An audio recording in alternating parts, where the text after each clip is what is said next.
میرے پاس ایک مسئلہ آیا. انہوں نے کہا کہ جو ہمارے سکھ برادری سے تعلق رکھتے ہیں لوگ, وہ اپنے سر پہ پگڑی پہنتے ہیں اور آپ سب جانتے ہو کہ وہ اپنی پگڑی نہیں اتارتے. تو انہوں نے کہا کہ ہمیں ہیلمٹ سے ایگزیمپشن دی جائے کیونکہ ہم اپنی پگڑی نہیں اتار سکتے. پہلی بار میں نے اپنے ٹریفک ڈپارٹمنٹ کو کہا کہ ان کو ایگزیمپشن دی. جی یہ کلپ سن کر آپ کو واقعی لگا ہوگا کہ یہ اسلامی ملک ہے، کیونکہ اس کے اندر سکھوں کو تو پگڑی باندھنے کی اجازت ہے اور ان کے لیے جو ہے نا کوئی چلان نہیں ہے. مسلمانوں کے لیے کوئی اجازت نہیں ہے پگڑی باندھنے کی. یہ ان کے نبی پاک سرکار کی سنت بھی ہے، شاعر ہے، اور جو ہے نا مسلمانوں کا سر کا تاج فرمایا گیا ہے امام شریف کو پاک کو.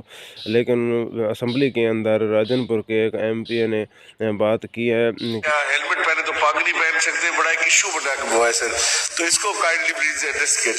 جو ہے نا یہ مسلمانوں کی نشانی ہے اور اسمبلی کے اندر بات اٹھانے کے بعد بھی کوئی رعایت نہیں ہے.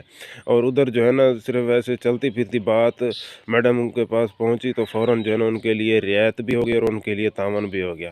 یہ آپ اس سے خود اندازہ کریں باقی اسلامی ملک اور ہم مسلمان ہیں.